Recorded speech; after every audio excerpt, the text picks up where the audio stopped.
እኛ ኢትዮጵያውያን ለዘመናት ከአንደበታችን የማይለይ በየዕለቱ ፈጣሪያችንን የምንለምንበት አንድ ጥበብ ያዘለ ጸሎት አለን። የዕለት ጉርስን የዓመት ልብስን አታሳጣኝ የሚል ነው። ይሁን እንጂ ዛሬ ላይ ቀን ደርሶ ለበርካታ ወገኖቻችን ያቺን የዕለት ጉርስ ማግኘት እንኳ እጅግ አዳጋችና ህይወት ፈተና የሆነች መጣለች። መንግስት የኑሮ ውድነቱን ለማርገብና ገበያውን ለማረጋጋት ልዩ ልዩ እርምጃዎችን ቢወስድም ከዕለት ወደ ዕለት እያሻቀበ ከመጣው የሸቀጦች ዋጋ ንረት አንጻር ነዋሪው ከባድ የህልውና ፈተና ውስጥ ወድቋል። ይህ መራራ እውነታ ደግሞ ቋሚ ገቢ ያላቸውን በተለይም ሀገራቸውን በታማኝነት አገልግለው በጡረታ ላይ የሚገኙ አረጋውያንን ክፉኛ እየፈተናቸው ይገኛል። በዚህ መረጃ ሰዓታችን የገበያው ነባራዊ ሁኔታ፣ የዓለም አቀፍ የጂኦፖለቲካ ውጥረቶች በኢኮኖሚያችን ላይ ያሳደሩትን ጥላ፣ የምጣኔ ሀብት ባለሙያዎችን ሀሳብና ለጡረተኞች የመጡ አንገብጋቢ አዳዲስ መረጃዎችን በተለይም ከግል ድርጅት ሰራተኞች ማህበራዊ ዋስትና አስተዳደርና ከመንግስት ሰራተኞች ማህበራዊ ዋስትና አስተዳደር የተሰሙ መረጃዎችን ይዘን ቀርበናል። በአሁኑ ወቅት በተለያዩ የማህበራዊ ሚዲያ መድረኮች ላይ ለአዲሱ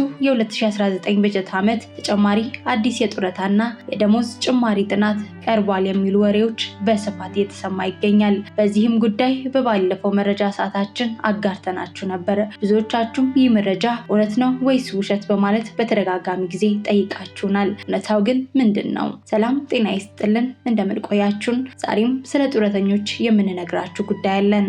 በዛሬው ቆይታችን ከማንኛውም የተጋነነና ከተሳሳተ ወሬ በጸዳ መልኩ የተረጋገጠውን የመንግስት ይፋዊ አቋም፣ በህጉ የተቀመጡትን መመሪያዎችንና የበጀት ውሳኔዎችን መሰረት አድርገን ተጨባጭ መረጃ በማድረስ ላይ እንገኛለን። በየጊዜው የምናጋራችሁ መረጃ እውነተኛና ታማኝ ሆኖ ካገኙ ቻናላችንን ሰብስክራይብ፣ ቪዲዮ ላይክ ማድረግ አይርሱ። ወደ ጉዳዩ ገባው፣ አብራችሁን ቆዩ። ቀድሞውንም ቢሆን ከነዋሪው የመግዛት አቅም በላይ የሆነው ኑሮ አሁን ደግሞ የሸቀጣሸቀጦች ዋጋ በከፍተኛ ሁኔታ ጨምሯል። ይህም ነገሮች ከዲጡ ወደ ማጡ እንዲሆኑ አድርጎታል። ነዋሪዎች የችግሩን አሳሳቢነት በምሬት አረጋግጠዋል። የሶስት ልጆች እናትና የቤት እመቤት የሆኑት ወይዘሮ ታገኝ ሲሳይ በምሬት ተናግረዋል። እኚህ እናት የገለጹት ምሬት የብዙዎች ድምፅ ነው። ዛሬ ሁሉ ነገር ጨምሯል። የሸቀጣ ሸቀጥ ምርቶች ዕለት ከዕለት ዋጋቸው በከፍተኛ ሁኔታ እየናረ ነው። የዘንድሮ ገበያ ለድሃ የሚሆን አይደለም። ከአትክልትና ፍራፍሬ ጀምሮ ለቤት ፍጆታ የሚያስፈልጉ አስቤዛዎች መሽቶ በነጋ ቁጥር ዋጋቸው በማሻቀብ ላይ በመሆኑ በትልቅ ስጋትና ጭንቀት ውስጥ ወድቀናል ብለዋል። ወይዘሮ ታገኝ አክለው እንደተናገሩት የህፃናት የዱቄት ወተትና የዳይፐር ዋጋ በጥቂት ወራት ውስጥ በከፍተኛ ሁኔታ ጨምሯል። ለቤት ፍጆታ የሚውሉ የሳሙናና የጽዳት ዕቃዎች፣ የምግብ ዘይት እንዲሁም እንደ ድንች፣ ሽንኩርት፣ ቀይ ስርና ቃሪያ ያሉ ዕለታዊ አትክልት ምርቶች ዋጋቸው ከቀን ወደ ቀን እያሻቀበ ይገኛል ብለዋል። በጥራጥሬና በወጥ እህሎች፣ በውጭና በሀገር ውስጥ ሩዝ በከሰል እንዲሁም ለልጆች ትምህርት ቤት ምግብ የሚቋጠሩ እንደ እንቁላል፣ ፓስታና መክሮኒ ባሉ ምርቶች ላይ የታየው የዋጋ ጭማሪ የብዙዎችን ቤት አንኳኩተዋል። የቤት እመቤቷ እንደሚሉት የትራንስፖርትና የሰርቪስ ወጪው ተዳምሮ ራሳቸው ወይም ልጃቸው እንኳን ቢታመሙ መድኃኒት ገዝቶ ለማስታገስ የማይቻልበት አስቸጋሪ ጊዜ ላይ መድረሳቸውን በቁጭት ይናገራሉ። ሌላው የከተማዋ ነዋሪ አቶ ሙሉ ሰው ታደሰ በበኩላቸው እሳቸውና ባለቤታቸው የመንግስት ሰራተኛ ሆኖ ሳለ የሚከፈላቸው ደሞዝ እስከ ስራ ግብርና ከጡረታ መዋጮ ተቀናንሶ በእጃቸው ሲደርስ ወር እስከ ወር ሊያደርሳቸው እንዳልቻለ ይናገራሉ።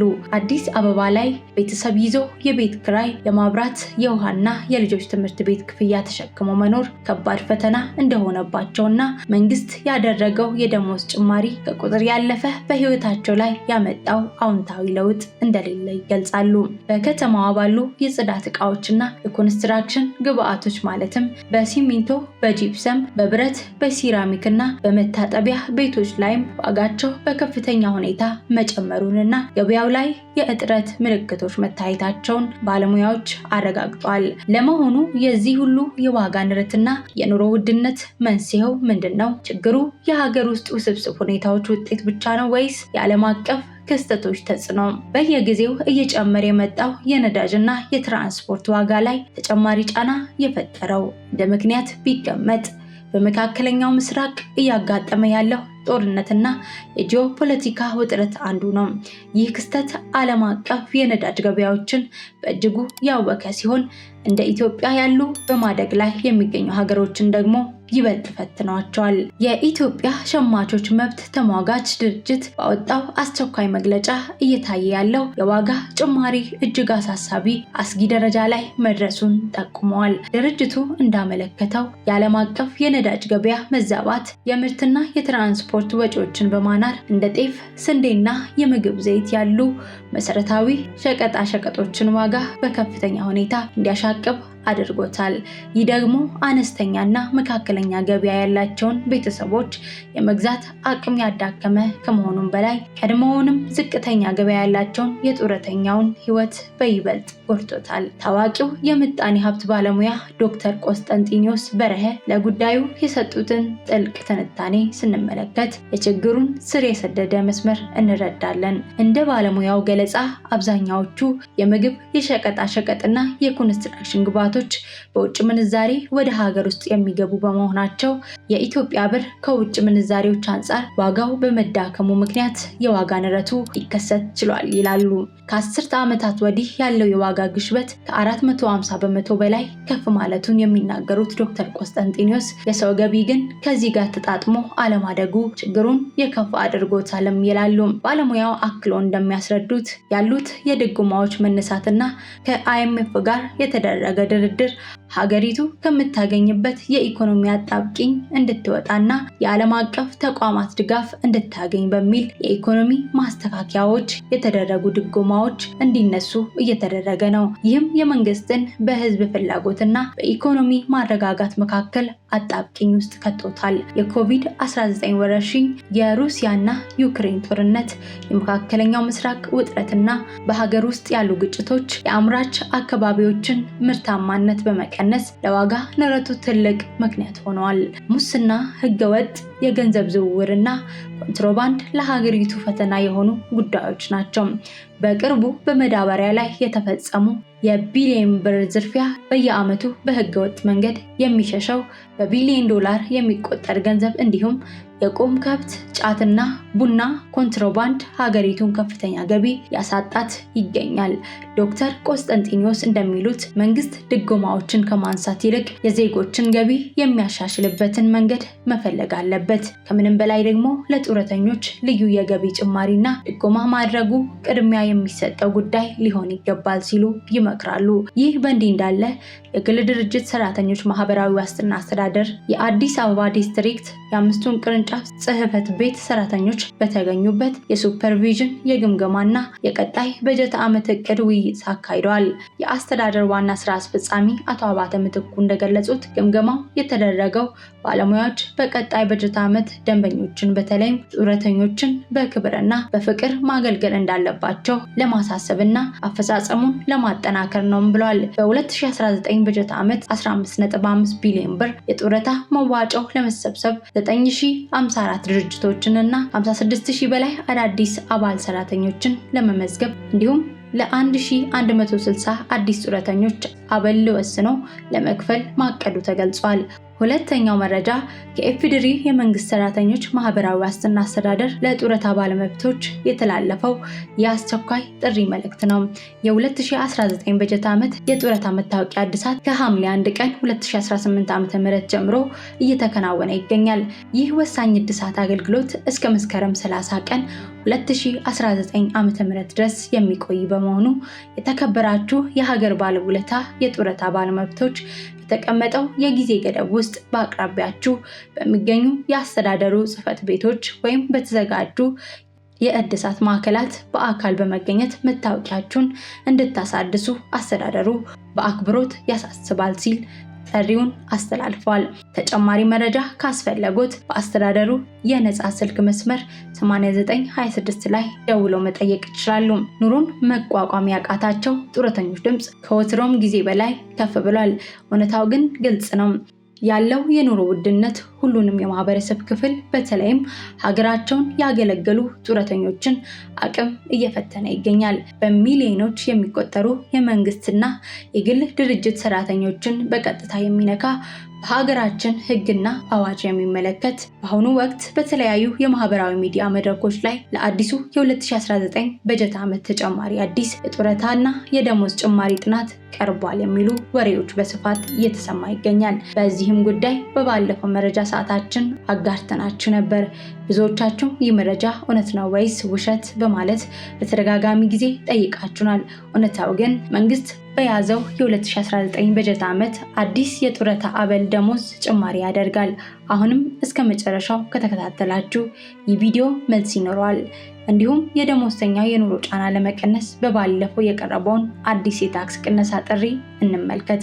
በኢትዮጵያ የወጡ የጡረታ አዋጆችን ስንመለከት የመንግስት ሰራተኞች የጡረታ አዋጅ ቁጥር 1267 ህዝባር 2014 ዓ.ም እና የግል ድርጅት ሰራተኞች የጡረታ አዋጅ ቁጥር 1268 ህዝባር 2014 ዓ.ም በግልጽ የሚያስቀምጡት አስገዳጅ መመሪያ አለ። በዚህ አዋጅ አንቀጽ 56 ላይ የጡረታ አበልን ለማሻሻል በሚለው ድንጋጌ ስር የሚከተለው በግልጽ ተቀምጧል። አስተዳደሩ ቢያንስ በየ3 ዓመቱ የጡረታ ፈንድን የፋይናንስ አቅም፣ የኑሮ ውድነትንና የደሞዝ ጭማሪን መሰረት ያደረገ ጥናት በማካሄድ የጡረታ አበል የሚሻሻልበትን የውሳኔ ሀሳብ ሚኒስትሮች ምክር ቤት ያቀርባል ይላል። ይህ ማለት በአዋጁ መሰረት የማህበራዊ ዋስትና አስተዳደር በየ3 ዓመቱ ግዴታ ጥናት የማድረግና የማቅረብ ኃላፊነት አለበት ማለት ነው። ጥናቱም በደፈናው ሳይሆን 3 ዋና ዋና ነገሮችን ማዕከል ማድረግ ይኖርበታል። አንደኛ፣ የጡረታ ፈንዱ የገንዘብ አቅም መፈተሽ ይኖርበታል። ሁለተኛ፣ በሀገሪቱ ያለው የኑሮ ውድነትና የዋጋ ግሽበት መታየት ይኖርበታል። ሶስተኛ፣ በስራ ላይ ባለው ሰራተኛ ላይ የተደረገው የደሞዝ ጭማሪ ግምት ውስጥ መግባት ይኖርበታል። አስተዳደሩ ጥናቱን አዘጋጅቶ ለሚኒስትሮች ምክር ቤት ካቀረበ በኋላ ምክር ቤቱ መርምሮ ሲያጸድቀው ውሳኔው በተግባር ላይ ይውላል። ታዲያ ይህ ህጋዊ ሂደት ካለ ለምን በተያዘው 2019 በጀት ዓመት አዲስ የጡረታ ጥናት አልቀረበም ለሚለው ጥያቄ በቀጥታ ወደ እውነታው ስንገባ ለአዲሱ የ2019 በጀት ዓመት ተጨማሪ አዲስ የጡረታ አበል ወይም የደሞዝ ጭማሪ ማሻሻያ ለማድረግ በአሁኑ ሰዓት የቀረበ ምንም አይነት አዲስ ይፋዊ ጥናት የለም። ነገር ግን የጡረታ ጭማሪ ለማድረግ በጭራሽ ጥናትም አያስፈልግም። ጡረተኞች ምንም አይነት ችግር ውስጥ እንዳሉ ለማንም ግልጽ ይሁን እንጂ ይህ በህጉ ከተቀመጠው የ3 ዓመት የጥናት ጊዜ አንጻር ሲታይ ሙሉ በሙሉ ህጋዊ አካሄድ ነው። ምክንያቱም የቅርብ ጊዜ ማስተካከያዎች መደረጋቸው አይዘነጋም። መንግስት በነሐሴ 2016 ዓ.ም አጠቃላይ የደሞዝ ስኬል ማሻሻያ ማድረጉ ይታወሳል። ይህንን ተከትሎም በጥር ወር 2017 ዓ.ም ዝቅተኛው የጡረታ መነሻ አበል ወደ 4669 ብር ከፍ እንዲል ተወስኖ በተግባር ላይ ውለዋል። ይህ መነሻ ክፍያ ቀደም ሲል ከነበረው 1244 ብር አንጻር ትልቅ ለውጥ ያመጣ ቢሆንም አሁን ካለው የገበያ ጫናና የኑሮ ውድነት አንጻር ግን አሁንም ለጡረተኞች ፈታኝ መሆኑ አልቀረም።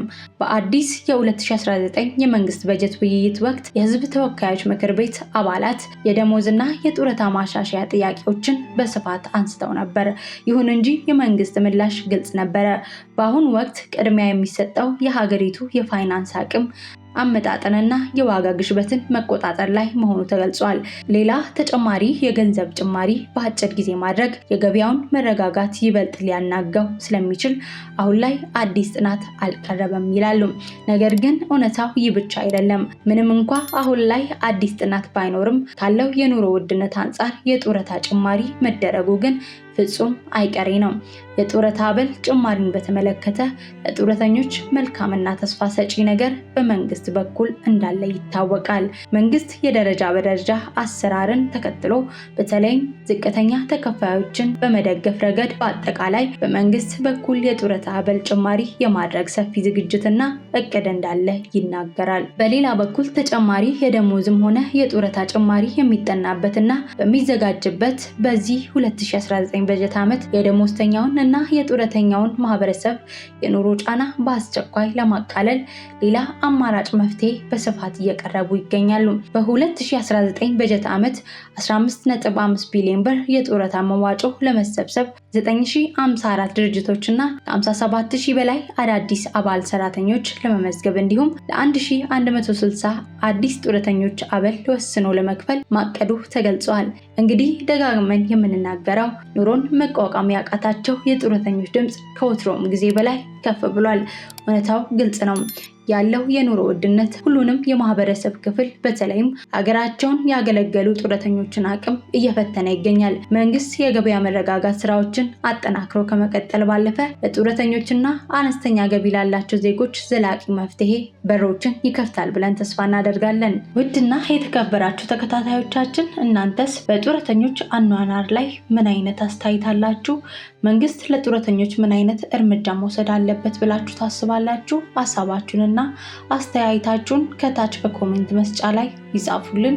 አዲስና ትኩስ መረጃዎች በፍጥነት እንዲደርሷችሁ ቻናላችንን ሰብስክራይብ ማድረግ አይርሱ። የዛሬው መረጃችን በዚህ አበቃ። በሌሎች መረጃዎች እስክንመለስ ሰላም ቆዩልን።